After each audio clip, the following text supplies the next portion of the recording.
But things would change in 2020. Suddenly, fools began taking all kinds of shots at Kobe. You take game 60? To be honest, 60 was going to happen. Practice after practice. Watching his ticks, watching his movement. Starting to understand, like, he don't go left, right very well. Right? He's a little slower, yet he uses his length. If I can get past the length and go, he ain't going to do nothing with it. LeBron. But you got to remember, I'm studying him. So I know his flaws. I know his weaknesses. I know he can't do against me. So all I had to do is stay in my zone of scoring against him. Like, I know with Kobe, he's more machine, so I can't do the same thing twice. Guys play the Lakers at Staples Center. It goes into overtime.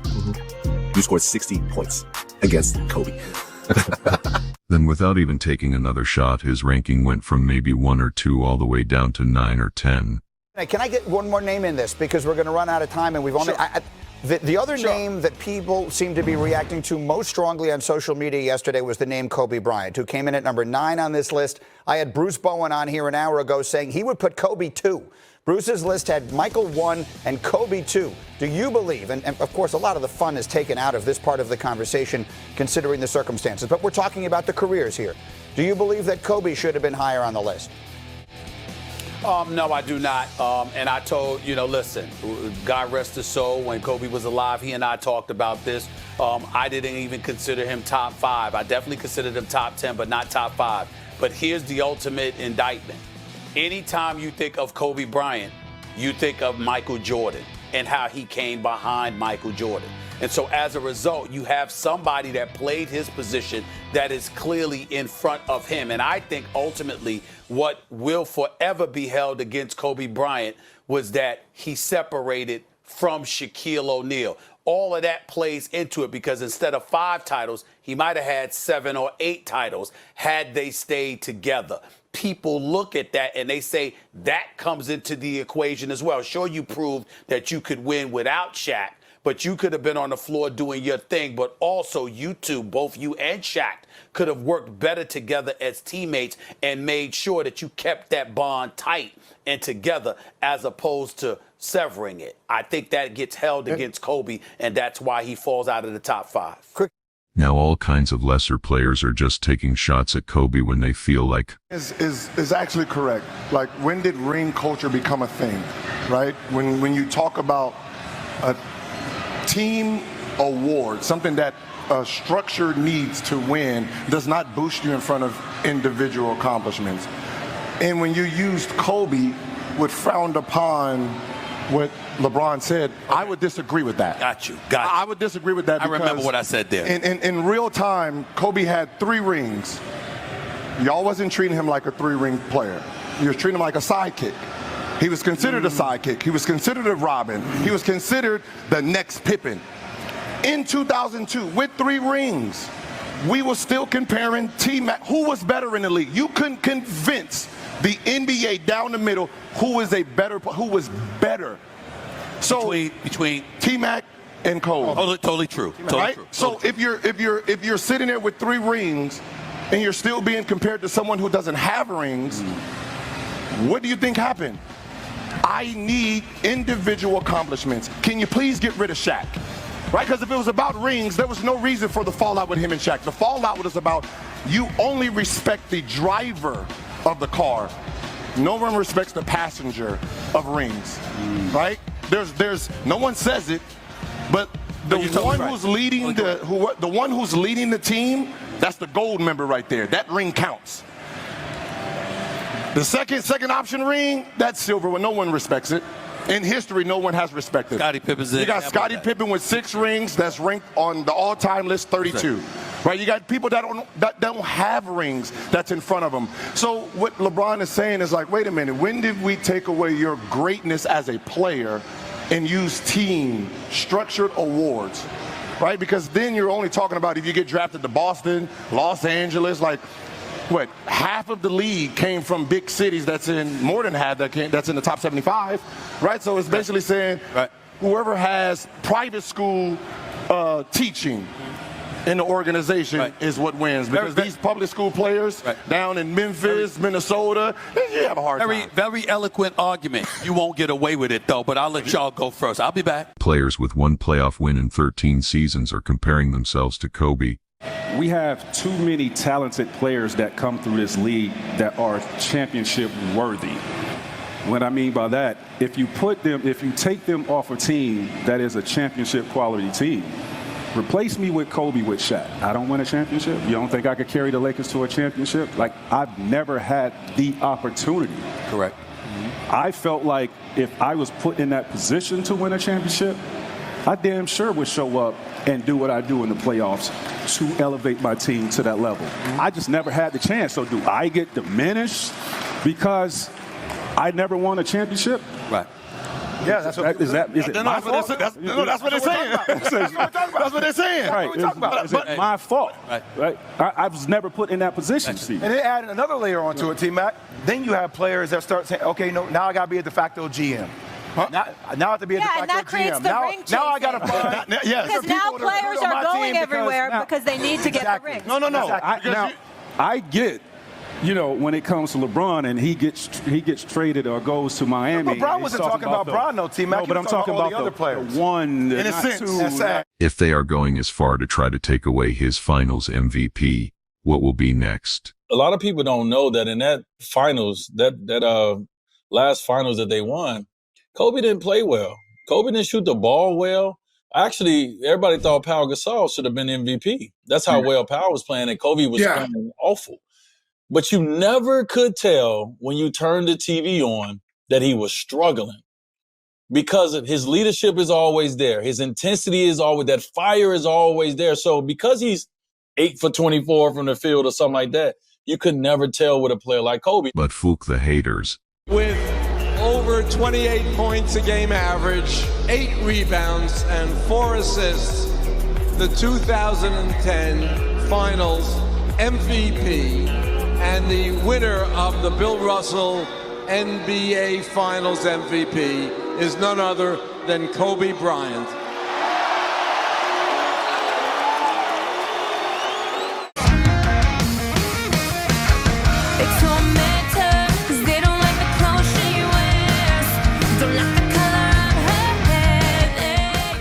What's going on, everybody? It's Intro here, back on the video. We're back on the video channel. Today's video, we're doing another Ram Talk video. And today's video, of course, we're doing another Ram Talk video as usual. And of course, as usual, when it comes to Ram Talk video, we just talk about random things, get our little thoughts, opinions on it, whatever, and see if we go from there. But anyways, I want to talk about something real quick. And obviously, it's about the Kobe Slander thing that's been going around for like a couple of weeks here and there, or at least ever since he's been gone.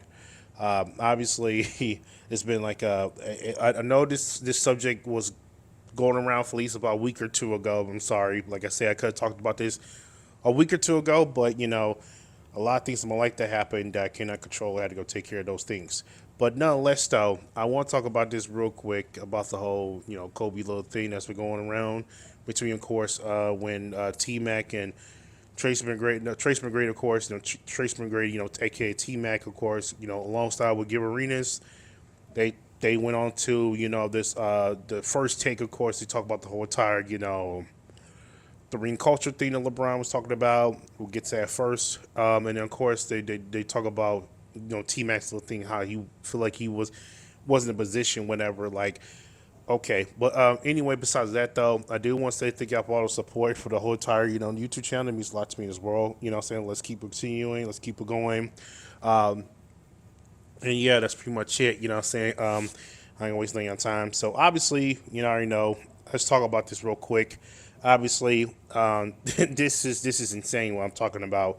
It's been going on for at least, so it was about like a week, almost a week and a half ago, like this was talked about around First Take, to talk about, ring culture, what LeBron was saying, and then T-Mac was talking about how you switch me with Kobe, whatever, and all that type of stuff that was going on. That's been crazy, and I was like, let me go ahead and talk about this real quick, because this is crazy. So obviously, let's talk about first about LeBron and his whole entire ring culture thing. So obviously, it's not in the clip, though, but it's somewhere. I want to talk about this real quick. Obviously, I'll link a channel in the description to talk about the whole entire ring culture thing, whatever. It was playing everything. But basically, LeBron had a podcast with Steve Nash, right? He had a podcast with Steve Nash to talk about the ring culture. And LeBron talking about how ring culture, like winning doesn't matter, which is crazy to think about. And then he talked about how why does rings should not even matter? You know what I'm saying? You know what I'm saying? Rings should not matter. You know what I'm saying? Because like guys like that doesn't have rings should be on top of the other people. So why wouldn't I give them a discussion because they've got rings, whatever? You know what I'm saying? You talk about guys like Allen Iverson, Charles Barkley, even Steve Nash, which he pointed himself now, which is funny enough. Obviously, he talked about how come how come what I'm saying, why we not talking about guys like them who don't got rings? Then why we not put them in a higher tier, or whatever, and all type of stuff. Then you talk about Dan Marino, and Dan Marino is just as good as Tom Brady and Peyton Manning. Yet Peyton Manning's got one ring, but we don't talk about him. He's the greatest slinger we ever seen yet. We don't talk about him. And then you talk about Barry Bonds and whatever, how he's the greatest, baseball player of all time because he's swinging the bat, whatever, you know what I'm saying? Why we not talk about him? Because we talk about rings and all type of stuff. He basically in his mind, in LeBron's mind, he's saying that rings don't matter, winning doesn't matter, mentality and all this other type of stuff. And honestly, I just want to get my full take on that one. Obviously, LeBron, there are some points, what I'm saying, I think he'll say some are correct, I will say. Yeah, if there are guys that didn't win a ring, should be higher than the other guys that does want to win a ring, that's half won a ring, you know what I'm saying, before. But the thing is, LeBron got to understand that, the reason why those guys are category than the other guys who has won a ring, because they won a ring. They won. They win.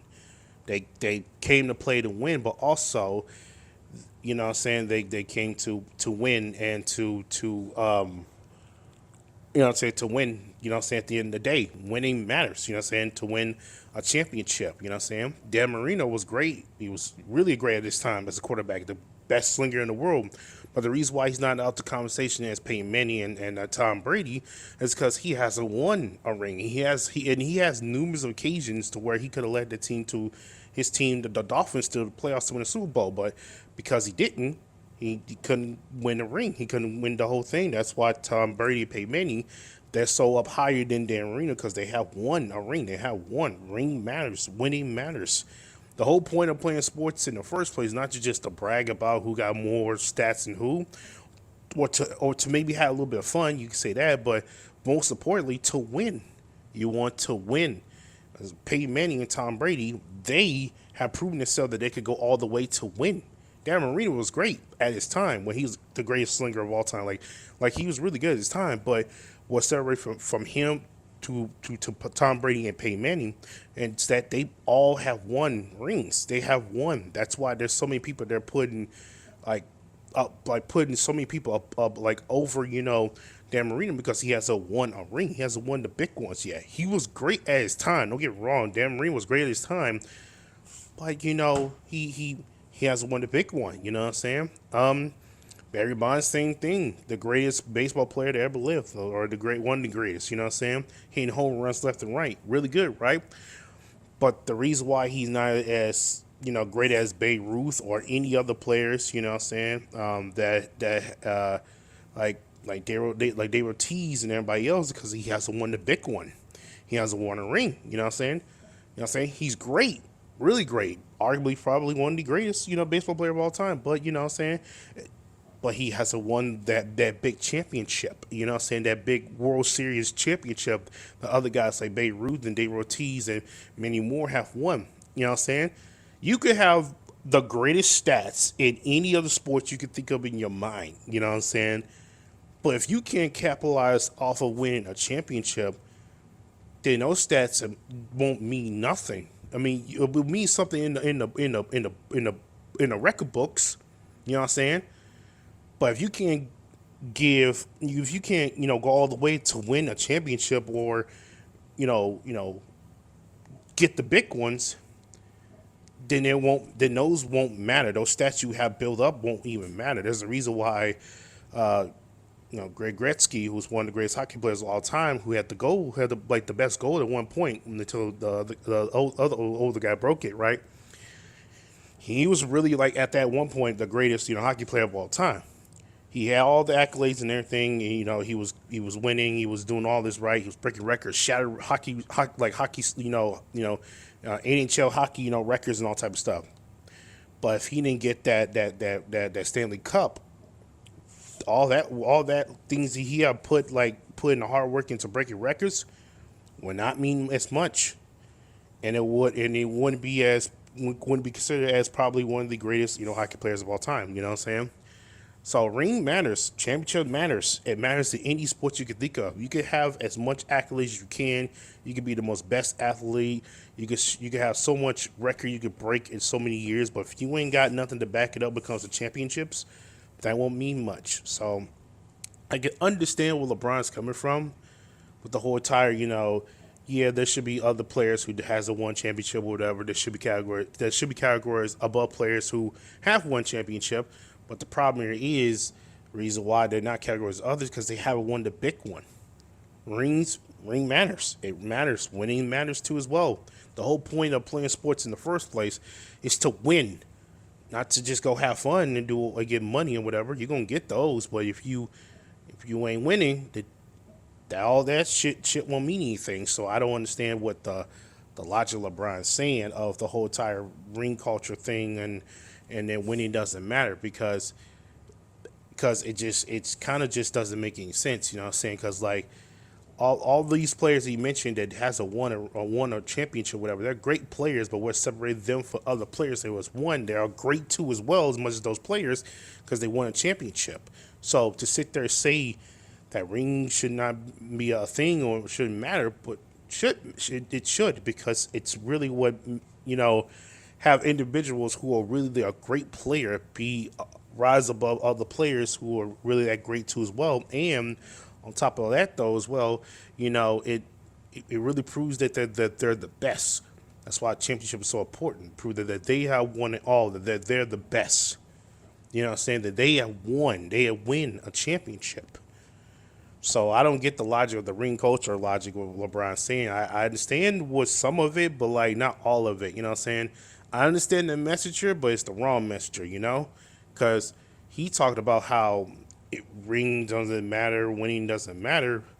It's kind of hypocritical coming from him because if that's the case, why did he left to go to Cleveland to go to Miami in the first place? To win championships, to win a ring, because Dwayne Wade saw Kobe won a championship and called LeBron and said, LeBron, we can't let him happen. So he went up and recruit LeBron, take over his team, and get Chris Bosh there to win a championship, to win 2P. Because LeBron, as great as he was, because he was really great, he was good, he was MVP at that one point, you know what I'm saying? But what was killing his entire career was not winning the big ones. That's why he desperately need to get out to Cleveland to go to Miami with Dwayne Wade them. And then when things, when he won 2 of those rings, he goes back to Cleveland to break the curse, but also to win the championship. So Kyrie, obviously he stayed there. He got Kevin Love to go to Cleveland. They won a championship.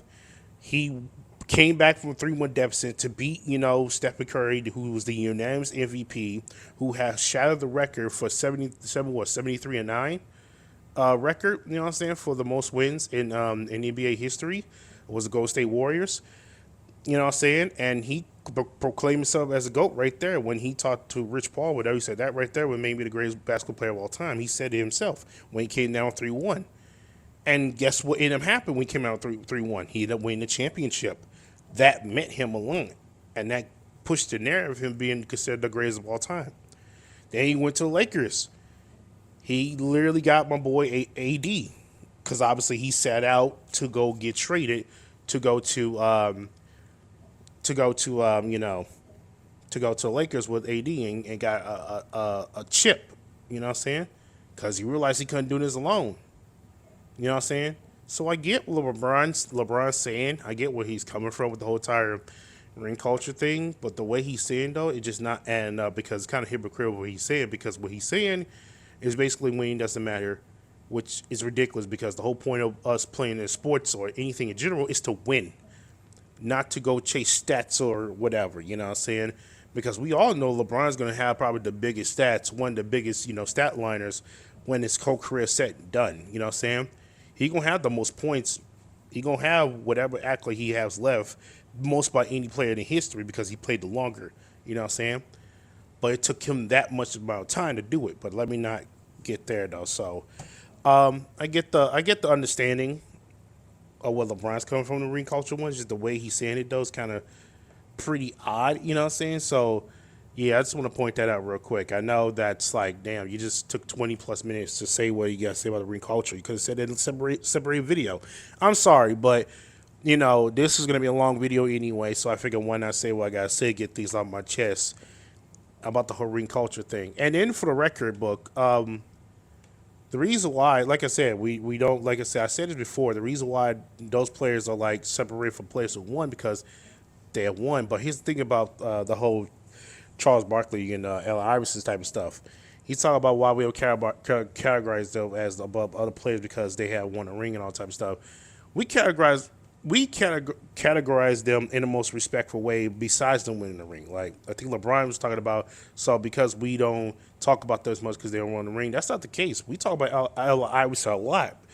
Even though he didn't win a ring, and Kobe and Shaq stopped him from getting a ring, he impacted a lot when it comes on and off the floor. He led that 76ers teams to an NBA championship that no one expected coming. And he helped us, bring an NBA culture around with the whole entire, how people used to, do suit and tie stuff. He changed that culture. He changed the NBA culture where you just dress how you want to dress. And obviously made a huge impact on that one. Vince Carter, one of the greatest dunkers of all time. We always mention about him without no ring talking. Tracy McGrady, one of the greatest scorers of all time. We talk about him. Yes, even though his injuries messed him up, but we don't talk about how much rings he got and all type of stuff, or if he don't have a ring, whatever. We categorize people in different ways to like whether they want a ring or not in a way. You know what I'm saying? LeBron making it as if we don't talk about these niggas at all because they have won a ring, which is in some people cases, yeah, but at the same time, most of the time, no. So I don't get the logic of what LeBron's saying, you know what I'm saying? So I just want to point that out. That was like a 20 plus minute video. So, but anyways, or 20 plus minute of me talking about the ring culture of LeBron, whatever. But that could have been another video, but I don't care. Anyways, let's talk about the whole entire Kobe slander stuff that's going on. And obviously, I want to get that on my chest real quick because it's been over 5 years since Kobe has passed away. You know what I'm saying? It's been 5 years since the tragic that happened. And ever since then, we've been neutral about Kobe in the way how he was as a basketball player, as a player, and all those other type of stuff. And everything was going so great until, I guess, in 2024, 2025-ish, whatever, the Kobe slander started to go around, and people started slandering Kobe in many, many ways as possible. I think, to me, it all started from what I saw was from Gilbert Arenas when he talked about Kobe this and Kobe that, how he dropped 60 points on Kobe and all this other type of stuff. I think it was in, 2024 he said that one, how he dropped 60 points on Kobe. And it's funny how you say that, you know what I'm saying? And I get that maybe he felt some type of way against Kobe. I don't know why, but okay.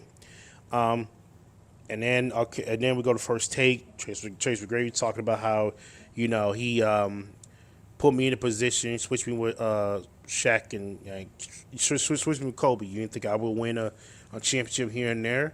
Because he said he never got the chance or opportunity to get one, or at least whatever. Give Arenas, obviously he's going to smoke about the whole reculture shit and then Kobe, whatever, because he always bragged about the whole 60-point stuff.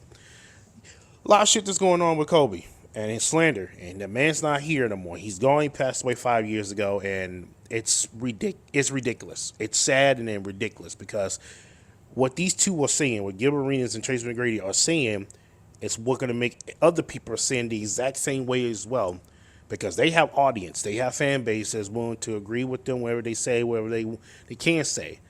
And result of that, they gonna slander Kobe too as well, just as much as these two does, And I'm not gonna lie to you, it's sick to me to my stomach to see this because he ain't here no more. The only people that's left to defend him are his fans that he has remaining and people that supports Kobe. Now, I support Kobe. Kobe is one of my favorite players of all time. He's one of the very few players that got me into watching basketball when I was very young.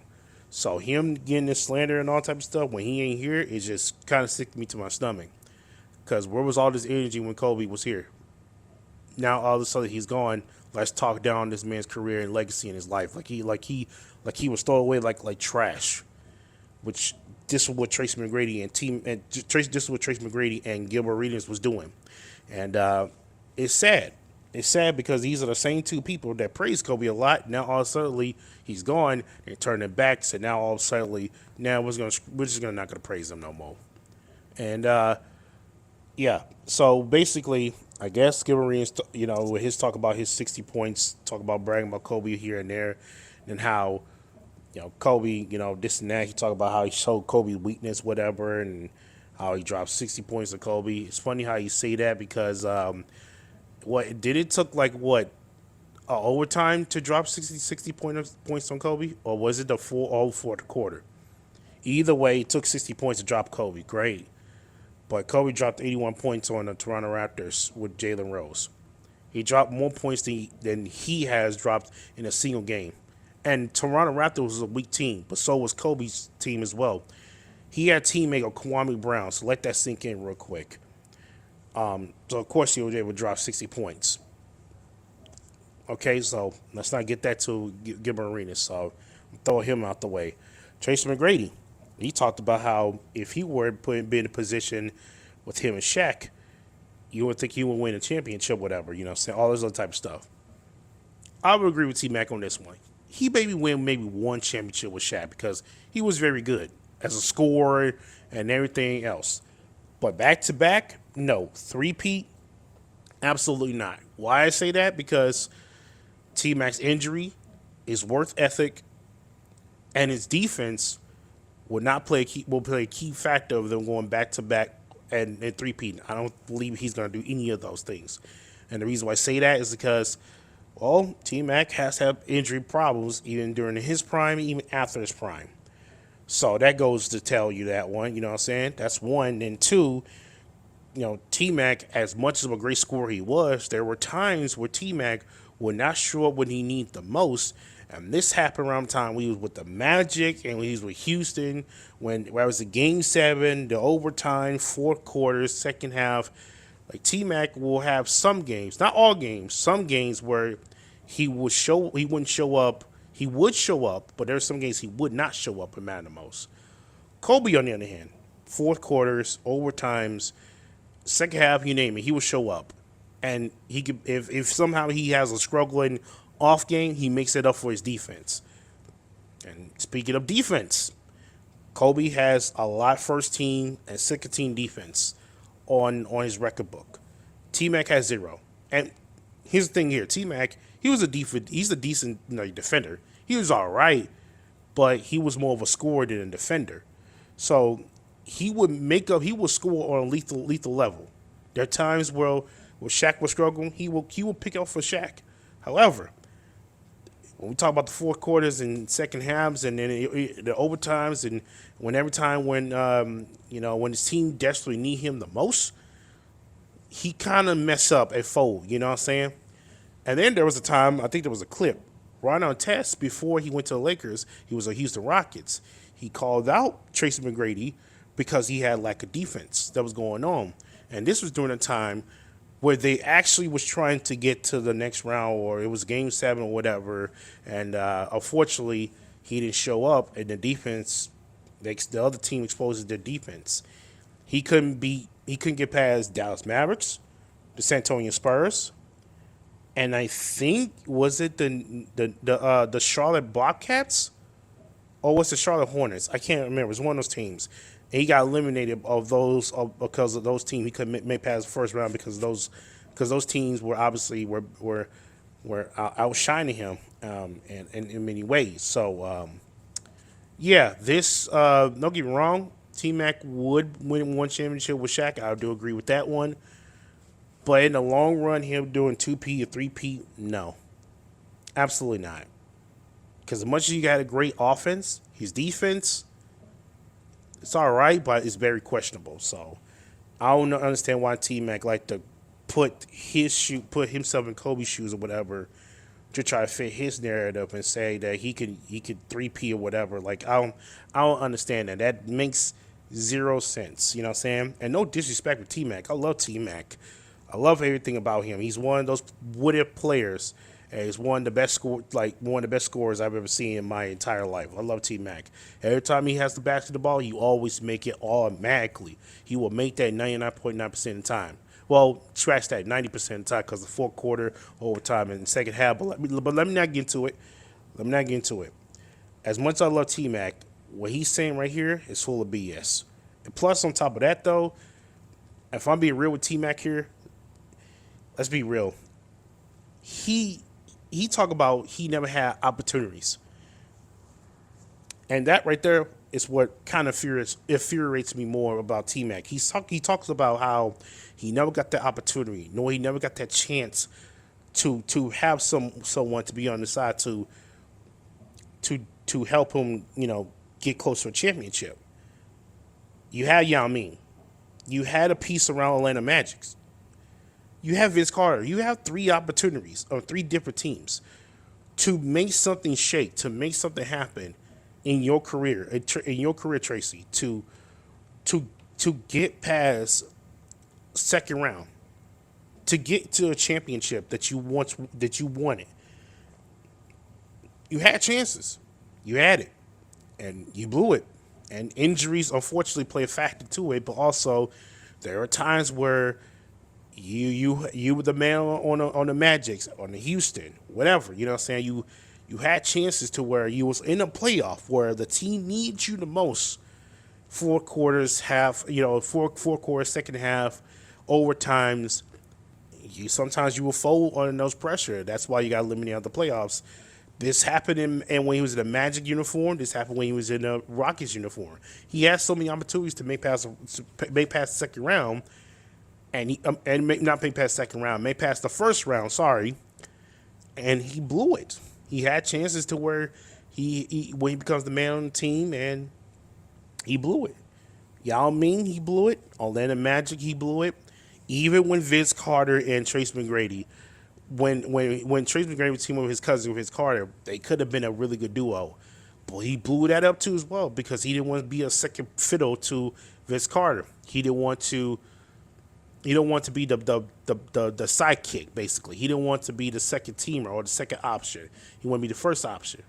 Understand that, but, you and Vince Carter can make something happen. But, who I not know. Imagine, Vince Carter and Trace McGrady together as one going to get Shaq and Kobe in the NBA Finals. Tell me that would not go to Game 7. That more likely would have been going to Game 7. I ain't going to cap. That would have been cool. Tracy with Vince Carter in the Toronto Raptors jersey. He stays there, and the next thing you know, it'd be Shaq and Kobe. Dude, that would have been a great finals if T-Mac would just stayed and actually trusted the system of Toronto. But then again, he said no. He wanted to leave and go somewhere else. So he went to Magic. He went to Atlanta Magic, got what he wanted, but he couldn't make past the first round. Rockets with Yao Ming, his best teammate at this point, couldn't make past the first round. And hell, when they made past the first round, he was out for the season. He wasn't even there.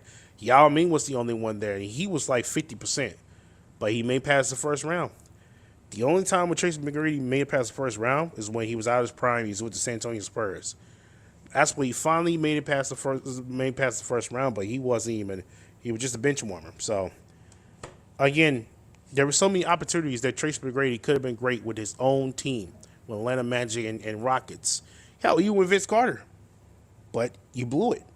You had those chances, and you just blew it out the water. So to sit there and say that that if he were to be in his shoes and he talked about he would have made with Shaq, he would have three-peat, find that very odd. I maybe won championships, but three-peat, no. Then you say you never got the opportunity or has a chance to have someone be like to help to get besides him to win a championship. I find it very odd too as well because you have Vince Carter, you had pieces around Orlando Magic, and you had Yao Ming. You mean tell me you couldn't get made past that far? Okay, all right. So makes no sense. I don't understand the whole slander shit that Trace McGrady is saying. It just doesn't make any sense. Like that's his best friend. Like that's his amigo. That's like Kobe. Like even Tracy McGrady. I remember one time he said that he had to get Kobe's ethic, work ethic of him because he was like much more better and all type of stuff. There was a clip out there. I remember him saying that shit. It got me thinking. Maybe if he had Kobe's work ethic, maybe he could make past the second round. You know what I'm saying? But hey, I'm not trying to take shots at Tracy McGrady. I'm just saying that's what he said because he had to get so much work that out of Kobe because how Kobe was really good. And he was really good on both offense and defense. There's a reason why he was the first team and second team defense. For a reason. He was good. If he had a bad night, he'll make it up for defense. If he had a bad night on defense, he'll make it up for offense. Kobe was not just a one-dimensional player. He had that mentality, the Mamba mentality, to get the job done on both ends of the court, offense and defense. Tracy, only a scorer. So I don't see why Tracy would go up there and say what he said about the whole first take shit. It's just so stupid. I don't know why Tracy did this. I don't know why. Because either he thought he woke up in the bad side of the morning, the bed, whatever, and thought, let me go have violence and slander Kobe or whatever, or he just decided to go with Gilbert Arenas, who slandered Kobe the longest out of everybody else, and just basically, I'm going to choose violence as well. You know what I'm saying? So I just don't understand. I just don't understand the comprehend of both of them. And as I'm recording this, Tracy talked about he would never talk down to Kobe like this. I never felt the type of way, whatever, and all type of stuff. He's basically trying to be apologetic, whatever, but I'm not buying what he's saying because if Kobe was here and he heard him say that, he would have confronted his ass. So I don't believe it. I don't believe in Tracy McGrady's apology. It's really bad. It's really bad. And then Gilbert Arenas, of course, he brags about Kobe's 60 points, but yet he dropped like 60. He bragged about like him dropping 60 points on Kobe, but Kobe, had 81 points in his highest career, and he has proven himself. You know what I'm saying, time and time again why he's that good. I don't know why, but Gilbert Arenas, he's something else. He's on a whole nother land and all that type of stuff. And dare I say about Gilbert Arenas, man, as much as he was great, man, there was times where he had chances to as well, an opportunity to may pass someone, but then he always get like dicked on by LeBron James 3 times in the first round, and he got his ass kicked. I'm gonna never forget that time when he had a chance to make that free throw. LeBron told him don't miss. He missed it, and then guess what? They got their ass booted. Like, come on, Gilbert Arenas. Like, I'm not surprised that he's going after Kobe like this because, of course, he bragged about the 60-point game all the time and his fucking little fucking podcast and shit. So it's no surprise about what he's doing. But for Tracy, this is very disappointing. And some people might take this as, he wasn't really mean to going out of Kobe. He did. He just realized the backlash was super heavy, like heavily on him to a point where he had to backtrack on what he's saying. So I don't want to hear it. But Gilbert Arenas, he going to brag about 60 point on a night and day basic where he would never get near Kobe's work ethic and all type of stuff. It's no wonder why literally the highlight of his career is the 60 points. It's the 60 points of dropping against Kobe and him bringing guns to the fucking locker room. Can't take Gilbert Arenas seriously. I can't. What he's saying is pure bullshit, and he's going to say that till fifth in there or whatever, and he's already kissing LeBron's ass and all types of stuff. Like, Gilbert Arenas, he's in the upper room. I don't care. But Tracy, I'm disappointed in him because that's his homeboy. That's his friend. That's the guy that, at one point, I remember Tracy McGrady said, I used to sleep at Kobe's house, he used to eat dinner with his family and all type of. They were close like brothers, and this is what he do to him by slandering him in front of live television on First Take. Great job, Tracy McGrady. And, of course, finally, Dwayne Wade. Oh, boy. Another slander dude. Kobe slander guy. Dwayne Wade was, at one point, top, to me, in my opinion, Dwayne Wade's like top 5, best shooting guards of all time. This dude is pretty good on his own right on the court. But off the court, I question his zesty ass. Key word, his zesty ass. But let me not go there. So, obviously, Dwayne Wade talked about how the Game 7 of 2010 NBA Finals. Well, Boston was going against the Lakers, Game 7. And he talked about how Kobe didn't play well in the finals, whatever. He's talking about Paul Gasol should be MVP. Keyword, Paul Gasol, of all people, should be MVP. And he talked about how Kobe didn't play well. And he talked about how, you know, like, a lot of people don't know that, but in that finals, that last finals that they won, Kobe didn't actually play well. Kobe didn't shoot the ball well. Actually, everybody thought Paul should have been MVP. That's how well Paul was playing, and Kobe was playing awful.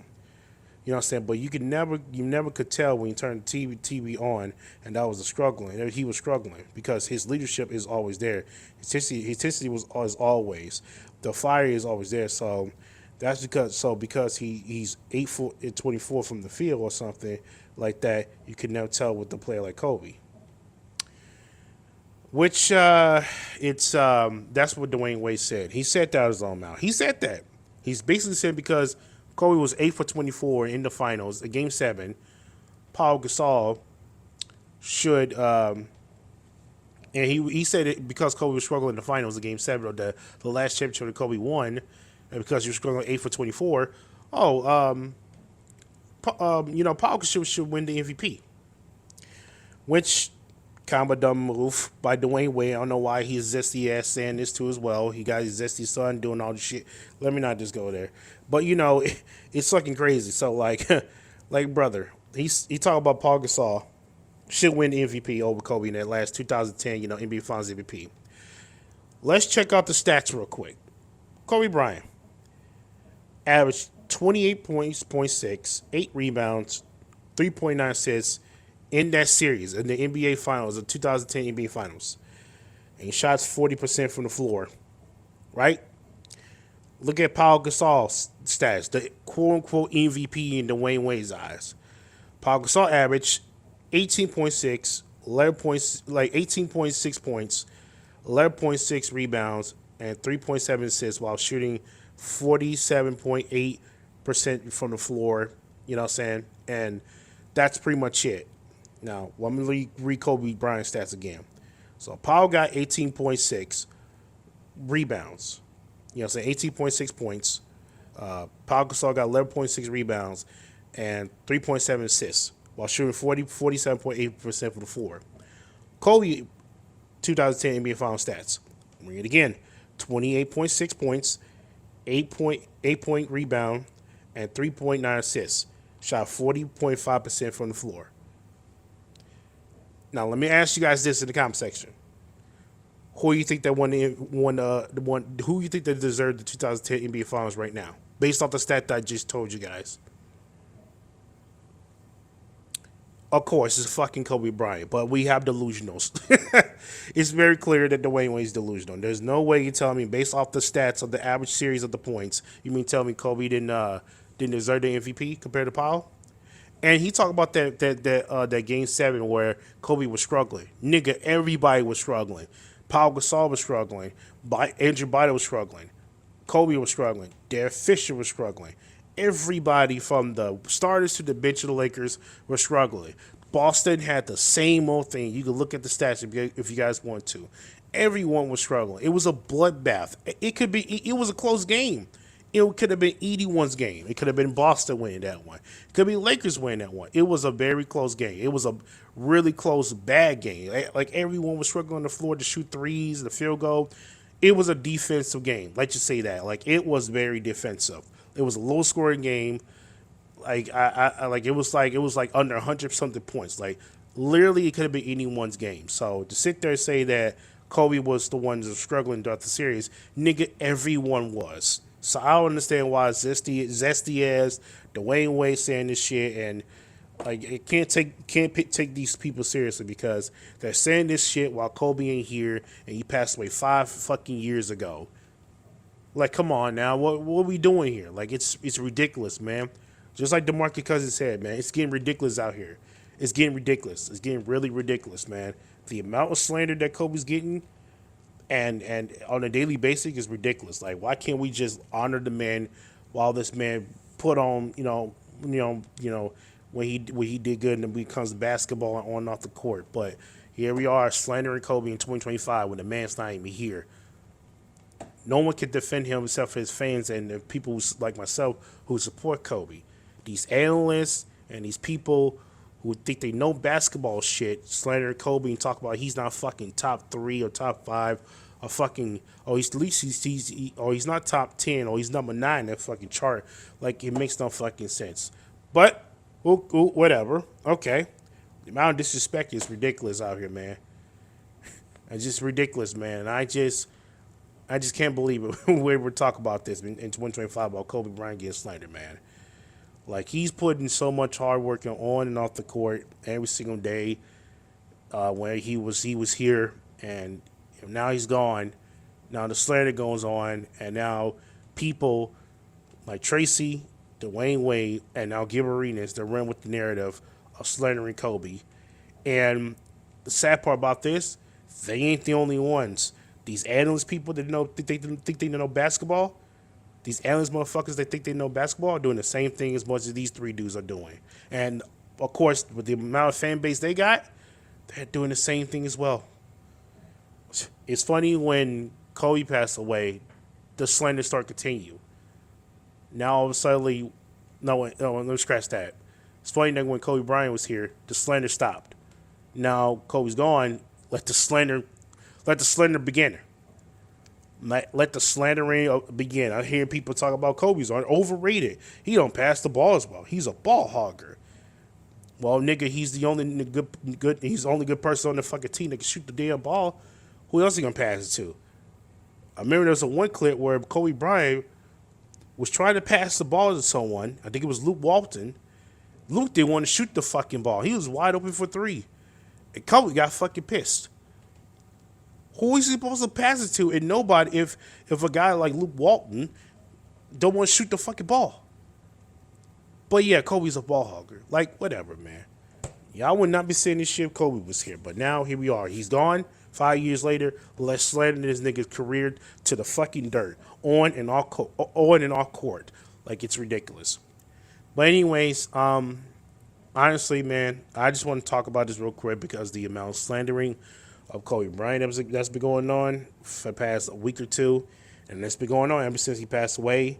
Like, these motherfuckers, they talk about how Kobe was this and that, how we praising Kobe, how he's really one of the greatest players of all time. He's really good. Now all of a sudden he's gone. Oh man, Kobe wasn't all that, man. I wish I had the opportunity that Kobe had with Shaq and all type of stuff. Oh, Kobe was more like a sidekick. He wasn't as important as Shaq was. That was always Shaq team. No shit, it was Shaq team. But y'all acting like Kobe was just a role fucking player. He was like, I can't believe, it's the narrative shit. Like, come on, man. Like, when Shaq and Kobe were teammates, when they won those 3 titles, they need each other as much as they need one another. Kobe needs Shaq. Shaq needs Kobe. I get it. Yes, that was Shaq team. He was able to win 3 fucking repeat, 3-peat finals back to back. Like, all finals MVP came from Shaq. But let's not act like Kobe played a big part of Shaq, of the whole entire Laker run to as well. Y'all treat him like he's a fucking role player, but he was just as much of a superstar just as Shaq was. At 21, 22, and 23 years old when they went back to back. Yeah, sure he was a fucking Robin, but that Robin could fucking hoop as much as important as Shaq was. And there was a time when Shaq was struggling in games. Guess who came to save him? Kobe did. Would Tracy do that? Maybe. But I feel like the injuries and the fourth quarters and the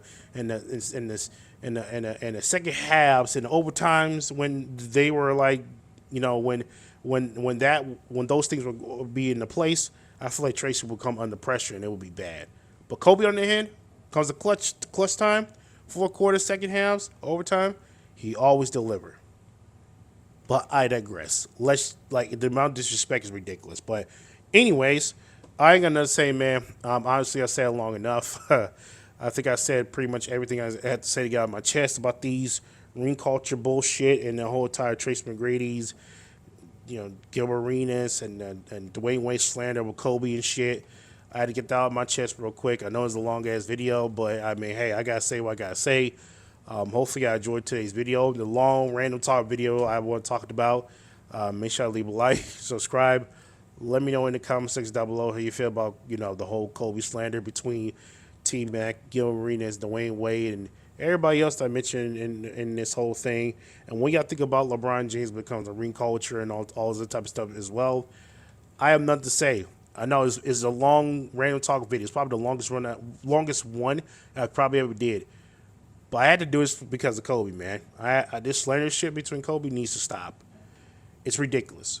So, I think I said enough. Think I'll watch him. And as always, take care of him out. Peace.